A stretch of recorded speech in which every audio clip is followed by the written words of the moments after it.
3000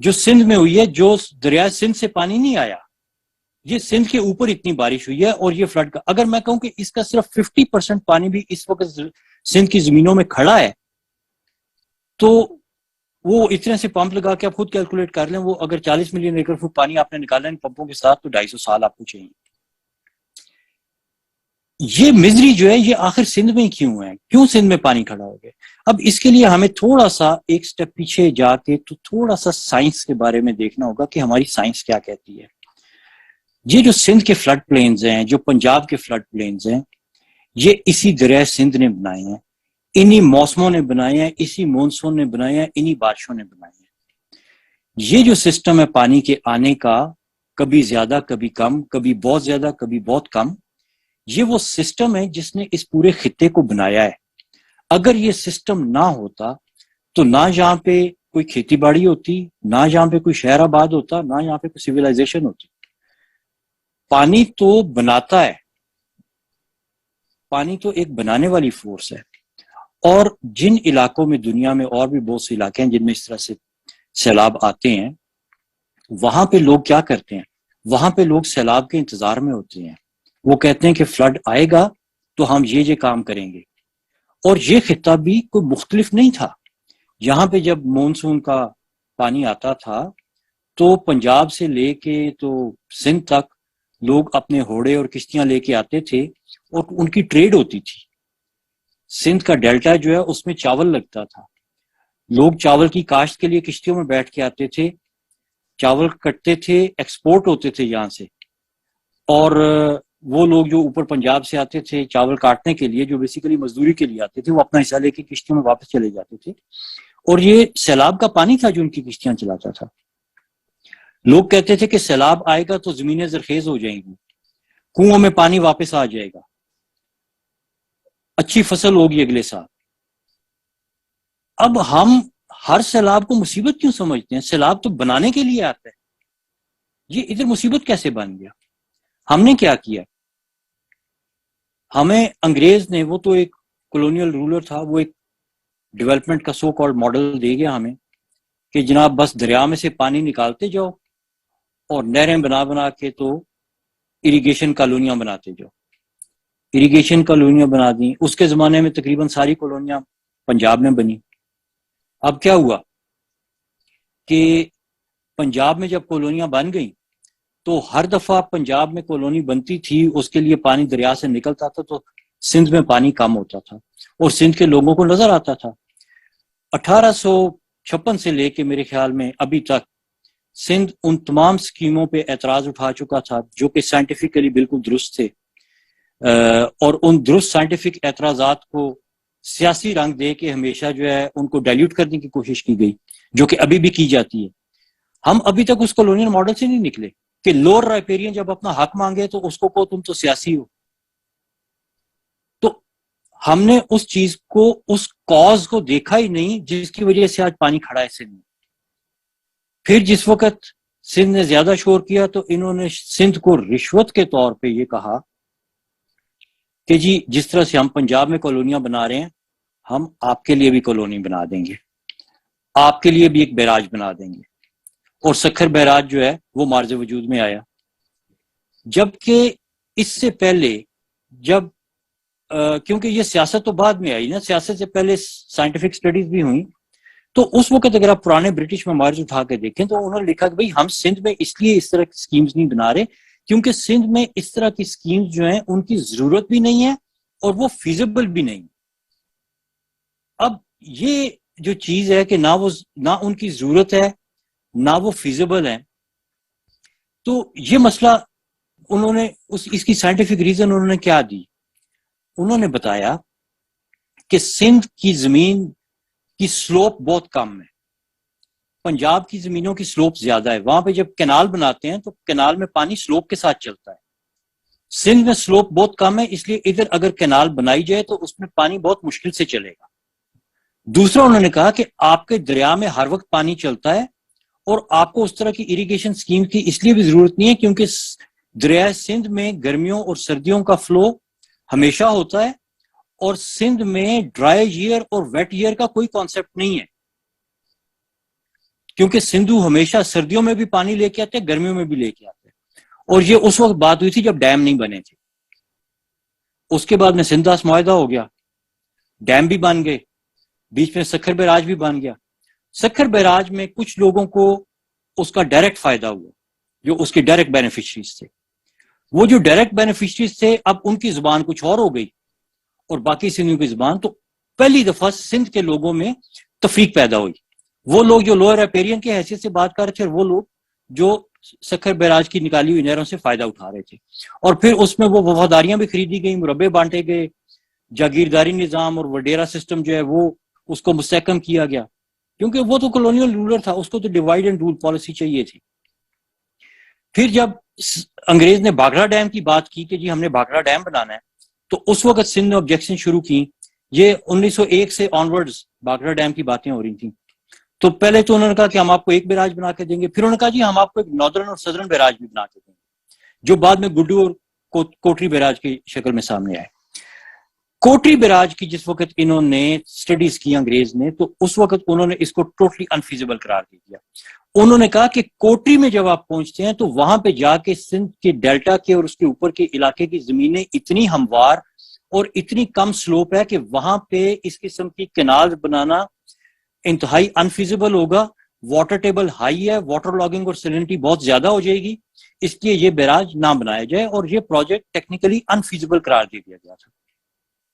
پھر 1947 کے بعد ہم آزاد ہو گئے, تو ہم نے سب سے پہلا کام کیا کہ ورلڈ بینک سے قرضہ پکڑا اور کوٹری بیراج بنانا شروع کر دیا.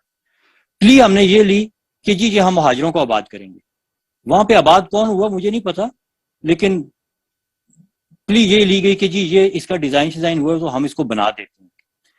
اب پرابلم یہاں پہ شروع ہوتی ہے کہ سندھ کی جو اتنی ہموار اور وسیع زمین تھی, جس کے اوپر پانی اگر کھڑا ہو جائے تو وہ چلے گا نہیں, لیکن قدرت نے پھر بھی ایک طریقہ بنایا ہوا تھا.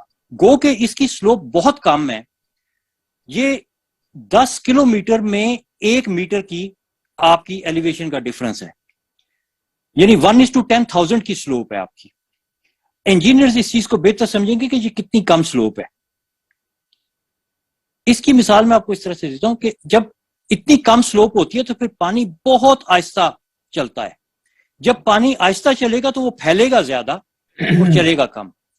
اب سندھ میں جو پانی آیا ہے بارشوں کا وہ پھیل گیا ہے کیونکہ سطح ہموار ہے, لیکن یہ جو کم ترین سلوپ بھی جو ہے, اس سلوپ کے 2 رخ تھے, یا یہ سمندر کی طرف جاتی تھی یا یہ دریا کی طرف جاتی تھی.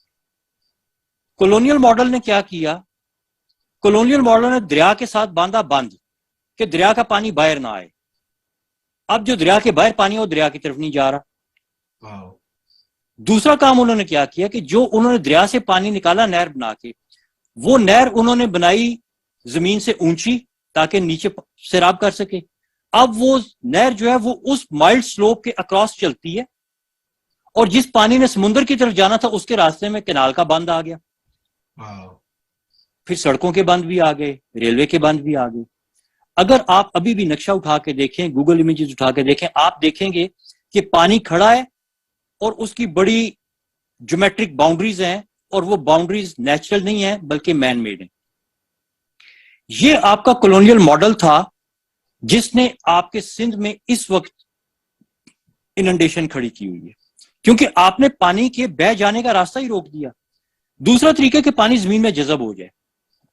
اب اس میں بھی 2 مسائل ہیں سندھ کے ساتھ نیچرل. پہلی بات تو یہ کہ سندھ کی جو مٹی ہے وہ بہت باریک اور چکنی مٹی ہے. چکنی مٹی میں پانی مشکل سے جذب ہوتا ہے.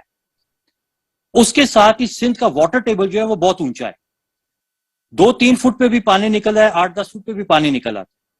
تو اگر بارش کا پانی نے اس 8-10 فٹ کو 2-3 فٹ کو ایک دفعہ بھر دیا ہے تو اب مزید اس کے بیچ میں پانی نہیں جا سکتا, اور اگر کہیں پہ جا رہا ہے تو بہت ہی آہستہ جا رہا ہے. تو اس لیے یہ 3-3 4-4 مہینے تک ادھر پانی کھڑا رہتا ہے. یہ چیز ہم نے 2010 میں دیکھی, لیکن ہم نے اس کے اوپر کوئی ایکشن نہیں لیا. نہ آپ کے جو ہے وہ فلڈ کمیشن کے جو ہے وہ فائٹنگ پلان میں اس چیز کو ٹیکل کرنے کی کوئی سائنٹیفک تجویز دی گئی ہے, نہ آپ کے جو ہے وہ کولونیل ماڈلز کو جو ہے وہ ری تھنک کرنے کی جو ہے کوئی بات کی گئی ہے. تو جب تک یہ چیز رہے گی تو اس وقت تک آپ کا پانی سندھ میں کھڑا رہے گا اور آپ کی پرابلم ختم نہیں ہوگی. اگلے سال بارشیں ہوں گی, پھر دوبارہ ادھر پانی کھڑا ہو جائے گا, پھر امدادی کیمپ لگ جائیں گے, پھر ہمارے جو بڑے لوگ ہیں وہ جہازوں میں بیٹھ کے بھیک مانگنے نکل جائیں گے. تو یہ مسئلہ جو ہے آپ نے اب سائنس کو آگے لے کے چلنا ہے. یہ جو ڈیمز کا, بیراجز کا اور فلڈ اریگیشن کے لیے کینالز کا ماڈل ہے, اس نے ہمیں بہت نقصان پہنچا دیا. اس نے جو ہمیں فائدہ دینا تھا دے دیا. اب یہ ہمارے لیے ہر اگلے سال کے بعد اس کا نقصان بڑھتا جا رہا ہے اور اس کا فائدہ کم ہوتا جا رہا ہے. آپ نے یہ کینالز بنائی ہے, ٹیل اینڈ پہ ویسے بھی پانی نہیں لے کے جاتی. ان کی وجہ سے جھگڑے ہوتے ہیں ہمارے. فارمر کے ساتھ جھگڑتا ہے جب پانی نہیں آ رہا ہوتا, صوبے کے ساتھ جھگڑتا ہے, اور پھر ہم ہندوستان پاکستان والے اور پاکستان افغانستان والے بھی آپس میں لڑ رہے ہوتے ہیں کہ پانی نہیں آ رہا ہوتا. تو بیسیکلی اگر آپ نے اپنے نیچرل سسٹم کا بیڑا غرق کر دیا ہے تو اب یہ ایکسپیکٹ نہ کریں. آپ امریکہ کو اور چائنا کو اور باقی کاربن پروڈیوسنگ کنٹریز کو بلیم مت کریں کہ جی یہ آپ کی کاربن کی وجہ سے ہوا ہے. سندھ میں پانی امریکہ کی کاربن پروڈکشن کی وجہ سے نہیں کھڑا, سندھ میں پانی ہمارے کولونیل ماڈلز کی وجہ سے کھڑا ہے, جن کو ہم نے کولونیلز کے جانے کے بعد بھی مزید بڑھایا. ہم نے سکھر بیراج کے بعد کوٹلی اور گدو بھی بنا دیے. ہم نے جو سندھ کی ٹریڈیشنل وزڈم تھی, ہم نے اس کو ایک طرف پھینک دیا اور ہم نے کہا کہ نہیں, وہ جو انگلینڈ سے آیا ہے اس کو سندھ کے بارے میں زیادہ پتا ہے, اور جو سندھ میں رہتے ہیں اس کو کچھ نہیں پتا. ابھی وہ دوسرے صاحب, میرے جمیل صاحب سے وہ بات کر رہے تھے کہ سندھ کے لوگ بہت انٹلیکچوئل ہیں, اور میں اس چیز کا گواہ ہوں. میں سندھ میں گیا ہوں, وہ کتابوں کی بات کر رہے تھے.